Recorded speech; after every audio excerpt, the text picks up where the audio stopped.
You are listening to Church Talk with Isaac. Hello, everyone. Thank you for tuning in to another episode of Church Talk with Isaac. I believe this is episode 46. And as I always do, I want to thank all of our listeners for taking the time and sharing and writing reviews and listening to this platform. We get so many good reviews, so much good feedback regarding the topics that we present. And I mean it from the bottom of my heart. Thank you all so very much. If you can, if this is your first time listening, or even if you are a repeated listener and you really enjoy this podcast, but you have not yet written a review or even rated Church Talk with Isaac, particularly if you are an Apple user, if you have an iPhone, an iPad, a MacBook, wherever you listen, whatever type of device you listen from that is an Apple product, Apple specifically has a space for you to rate it and to leave a review. If you could do that for me, it means a lot to me. And it also makes this platform more visible to those who are looking for platforms such as this one. The higher the rating, the greater the visibility. So if you could just on your screen, wherever you are, just go ahead and take a moment to rate it. And if you could leave a review, I love to hear your feedback. I love to read your reviews. I even love to read your reviews over the air to other people so that they can see what to kind of expect from Church Talk with Isaac as well. So go ahead and take a moment to do that. And I believe that today's episode is going to be one that is going to I think it's going to be really good. What I'm going to deal with today, what I'm going to discuss today, is a topic that's become very popular probably within the past, I don't know, maybe particularly the past 5 years or so. This topic has become particularly it's been something that's been echoing throughout the African American church, at least, or churches that are predominantly filled with African Americans. And this is a conversation about mental health in the church. Let's talk about that, because I believe that this topic is one that is important. I believe that is one that has intentionally gained a lot of traffic revolving around it, where we have pastors that are talking more about it. We have members and parishioners or leaders who are talking about it a lot more. And honestly, I think that it is a conversation that deserves. It is a topic that deserves a conversation. It is a topic that deserves, some feedback. And honestly, I just want to kind of let you all hear some of my thoughts. I've engaged in conversations about this topic from friends, from associates, and people want to know kind of what I think. And it's a topic that has become more and more important and magnified because of the state of what is becoming more and more public regarding the mental health of leaders, of pastors. So many pastors honestly have committed suicide. So many of them have come out and have disclosed much of their issues, their dysfunctions, have come out and talked about how they may deal with depression, or, how they may deal with anxiety, how some of them may be on medication and different things like that. And so it's become a conversation as pastors are coming out and as things are happening with spiritual leaders around the world and around the United States. Now we have more people within the church who are part of the body of Christ who may not necessarily stand in leadership capacities or pastoral capacities. And they're coming out and saying, hey, I needed counseling too, or I needed to see a therapist as well. And, my mental state has not been good. By going to see this therapist or going through these sessions, I found myself becoming more healthy. I found myself becoming more balanced. So I do want to take time to talk about this because I do believe that mental health is very important. I think it should be important to the church, and I think that it should be important to leaders within the church, and I believe it's important to God. So let's talk about this, because the fact of the matter, I want to open up with this statement, and then I'm going to kind of share my views, because I think that there are extremes when it comes to mental health, and we're going to talk about some of those extremes. But I want to open up with this statement: we as spiritual leaders, we cannot control how people heal. I'm going to say that again. We as spiritual leaders, whether you are a bishop, an apostle, a pastor, if you a senior leader of any type, if you are responsible for people, if you disciple people, one of the things that we have to understand is that we cannot control how people heal. All right. That's the first point.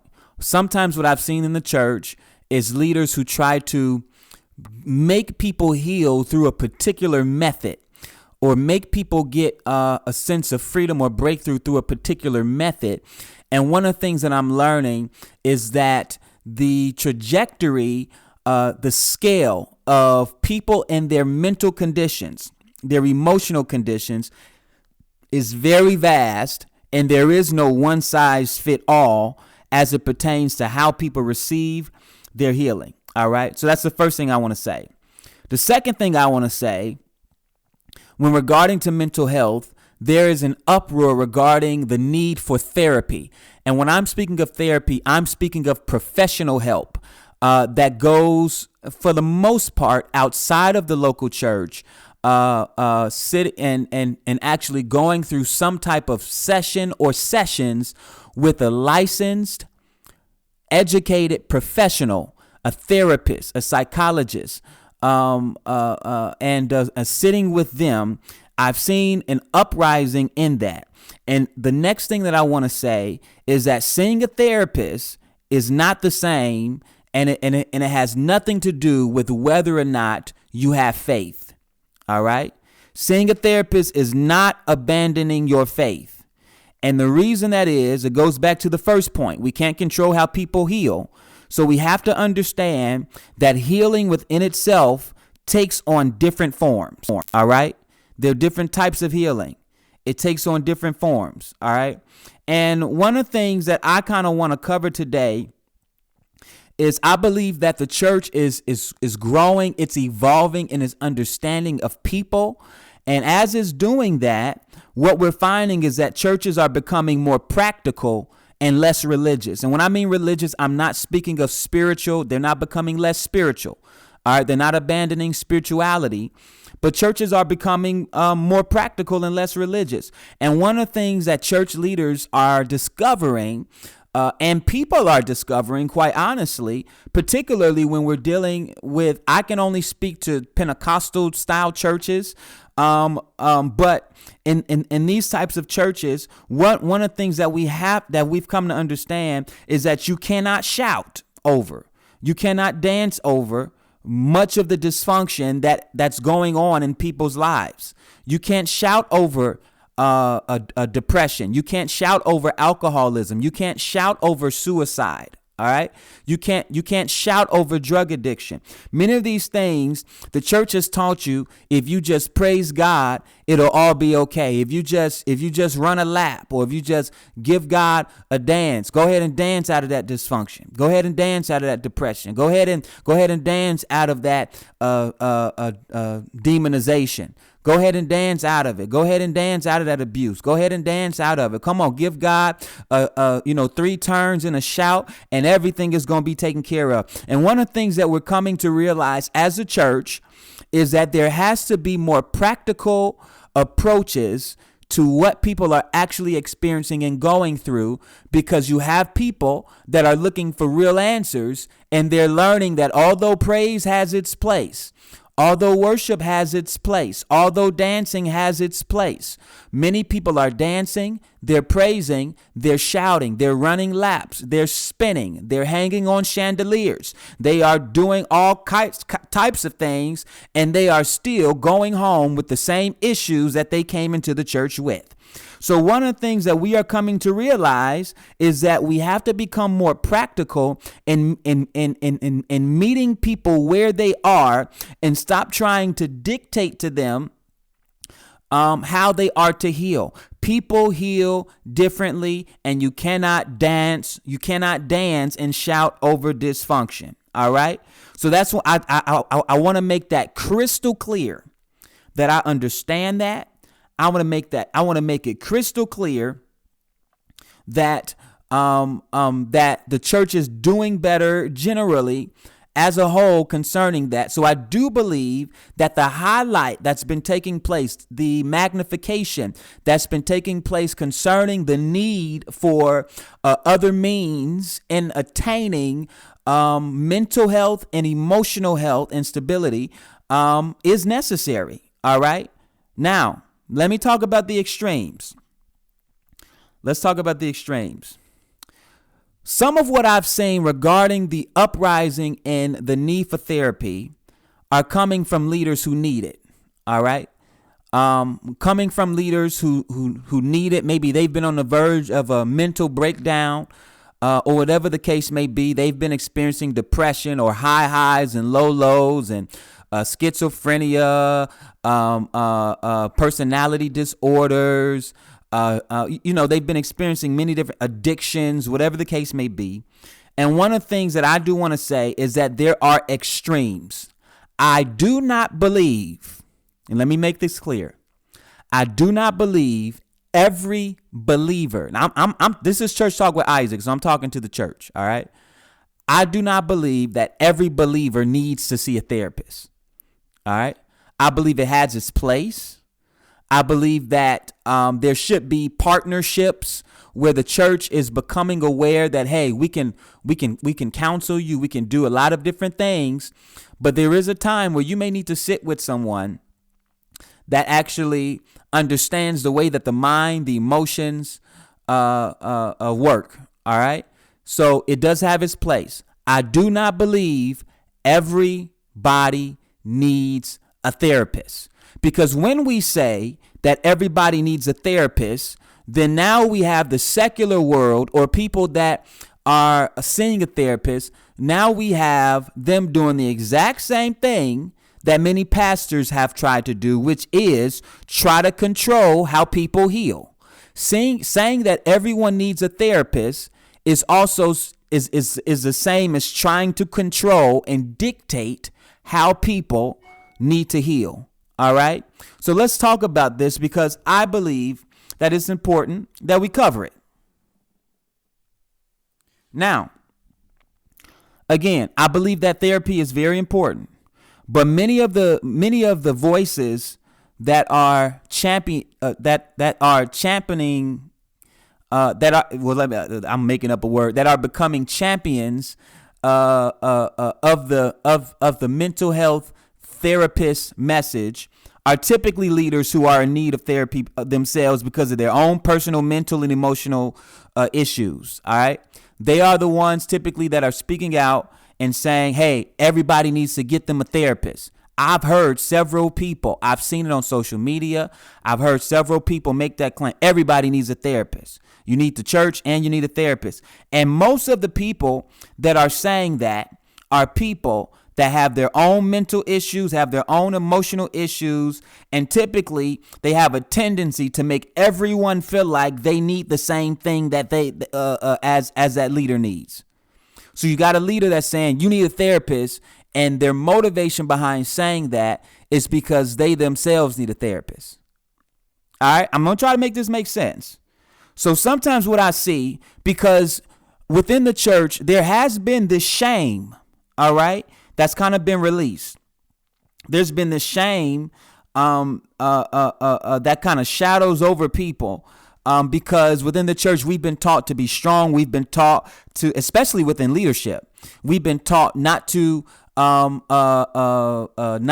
reveal or become transparent or naked concerning our problems, admitting that we have issues, admitting that we need deliverance, admitting that we need much of the things that the people that come to us for leadership, we need much of the things that we tell them they need. So in order to break the shame, listen to me, in order to break the shame that comes with saying, I need mental and emotional help, a lot of leaders are making other people feel like they're in the same boat. Are y'all listening? I hope you are. And as I'm talking, you'll start thinking and you'll start saying, hey, that is what was happening. So because leaders need a certain thing, there's a tendency, and really what it is it's pride and it's still shame in a sense. And it's a shame that's kind of covered in it's covered in pride. It's pretty much leaders who are in need of therapy saying, because I need it, I'm gonna make everybody else feel like they need it. So I went to see my therapist, you need to get you one too. And it's kind of like that kind of tone. All right. When the fact of the matter is, I don't believe everybody needs one, because everyone does not handle trauma or drama or issues or pressure. Everyone doesn't handle those things the same way. All right. So with some of these leaders, in order to feel good about what's going on in their life, in order to feel good about going to see a therapist, you make everybody else feel like they need one too. And the fact of the matter is, they may not. Now, that's one extreme. The extreme is everybody needs one. The other extreme within the church is that nobody needs one. All you need is deliverance. And by deliverance, I'm referring to you need your demons casted out. All right. You just need to sit down. You need to get in the presence of God. His yoke is easy. His burdens are light. He removes that. He gives you beauty for ashes, joy for your mourning, a garment of praise for the spirit of heaviness. He can take away that depression. He can take away that hurt. He can take away that trauma. He can take away that mourning. All right. Now, the thing is this, I believe all of those things, but I believe that when we present it, we have to have wisdom in presenting it in a holistic fashion. There has to be a holistic approach to it. All right. Everything is not spiritual. There are people who have chemical imbalances and they need practical help. There are people now there may be some people that may disagree with me, but I'm not opposed to medicine. All right. Luke, who was the author of two of the most influential books in the New Testament, the book of Luke and the book of Acts, and he's all throughout the book of Acts traveling with Paul while Paul is healing the sick, taking handkerchiefs and aprons before the sick, casting out devils. All right. All those different types of things. Luke is right there with him, doing it with him. But yet Luke was a doctor. He was a physician. So I believe that God can use medicine to bring healing as well. Again, we cannot choose how people heal. So I'm not opposed to it. But there's an extreme, a spiritualistic extreme that says that the only way that people can get healed is if they go through some type of spiritual ritual or supernatural intervention in order to receive it. So that deals with the healing of the body, that deals with the healing of the mind, that deals with the casting out of devils, the spirit of depression, the spirit of suicide, the spirit of gluttony for people who may have eating disorders, the spirit of addiction for people that may be addicted to drugs or alcohol or sex or whatever it may be. So we deal with it from a spiritual sense. Now, I want to say this, that is an extreme.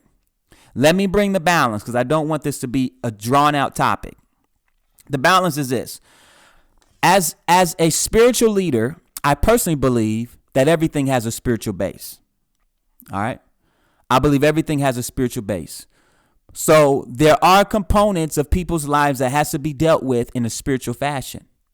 But being dealt with from a spiritual fashion or from a spiritual perspective, it does not remove the natural applications or even natural implications of what may be needed as well to partner along with what's to be done spiritually.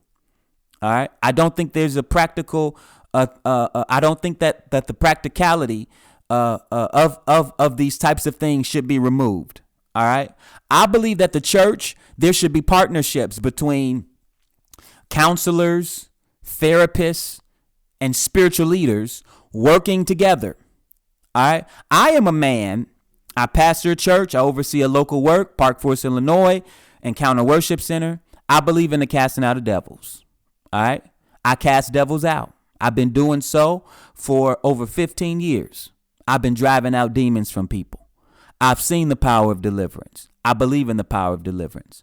But I think I've also have seen people who have gone through particular things, and predicated upon what they're going through, I've said, hey, you need to go see somebody. You need to see a therapist. You need to see a counselor, because what you're going through, we can't cast out. It's not a demon. Why y'all? Come on, y'all. I know y'all listening. In my church, I would say, why y'all looking at me like that? But I was getting ready to say it, but clearly nobody's looking at me right now. Same concept, though. All right.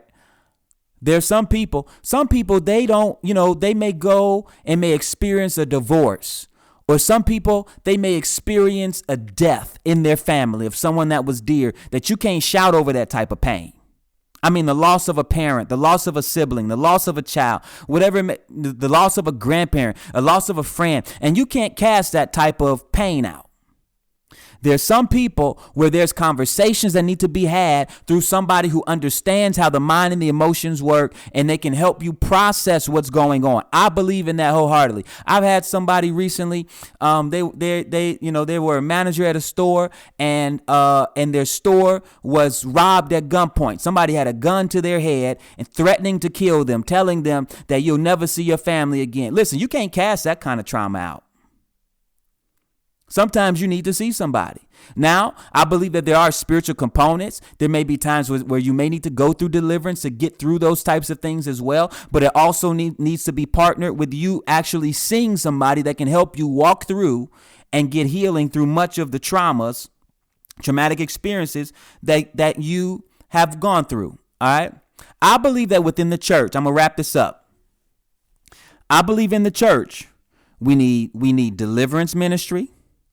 We need therapy. And check this out. We need relationships. I think that for the most part, a lot of what we say we need a therapist for, you really need friends for.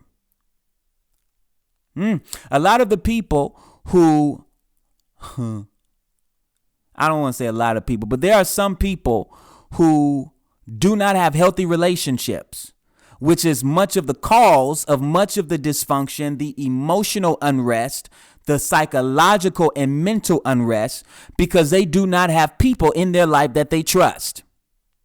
They don't have people in their life that they can talk to. I mean, a friend does wonders. I mean, somebody that you can talk to, and before it builds up to the point to where it starts affecting you in a negative sense, to where now your physical body is being affected by it. Now you're becoming addicted to things. Now you're becoming hyperly depressed and all those types of things. Sometimes what you need is a friend, a relationship, a voice, a mentor, a father, a mother, somebody to talk to help you walk through those things. Now, if all else fails, then yeah, you may need a therapist. But we need those three components. We need deliverance, because you can't, I want to say this, you cannot cast out dysfunction and you cannot counsel demons.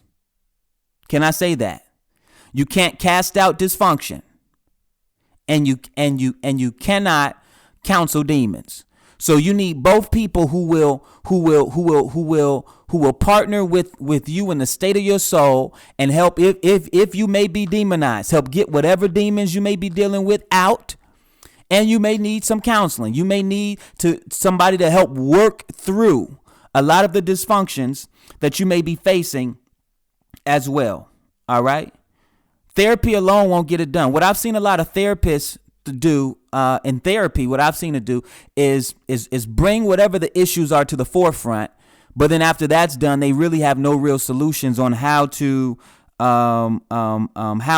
heal it. So you got people who are able to identify the issues, bring the issues to light. Hey, this happens, or you are going through this because of X, Y, and Z, because of A, B, and C. But after bringing it to the light, now they just there and they left that way because there are some therapists who may not be Christian who don't understand the spiritual components of what's taking place and the importance of healing trauma and what that actually looks like. Now, I do know that's not every therapist. I know that there are some therapists, whether they're Christian or whether they're not, who are able to cause their patients to experience healing and experience breakthrough. But it's not always the case. So I believe you need all three. In the church, we need to see this balance. We need to see a balance restored.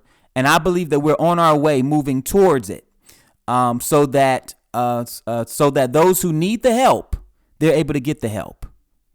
I would never tell someone that I feel like needs therapy that they don't need it. No, if you need it, go get it. But the extreme, do not make other people feel like they need it just because you need it. All right. I love y'all. This is Church Talk with Isaac. I hope this was an episode that made you think.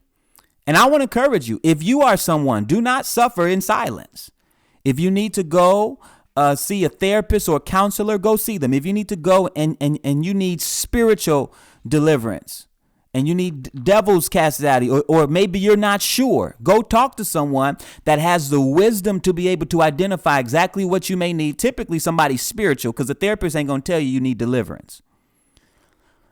But if you have a spiritual leader that understands the importance of all of these three components that I mentioned, they may be able to give you wisdom and say, hey, you need this, or you need that, or you need all three of these.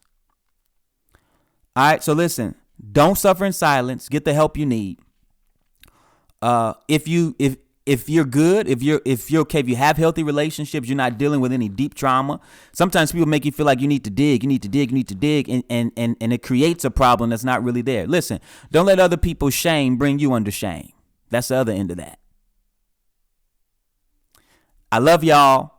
I hope this helped y'all. Thank you for tuning in to Church Talk with Isaac, and I will talk to you all soon. Be blessed. Thank you for listening to Church Talk with Isaac. If you enjoy our content and benefit from this podcast, do me a favor and subscribe, leave a review, and share with your friends, family, and colleagues.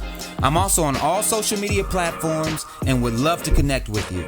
You can also partner with us by visiting isaacwatsonministries.com and clicking donate. Your partnership helps us to get the message of Jesus through Isaac Watson Ministries to the world. Talk to you soon.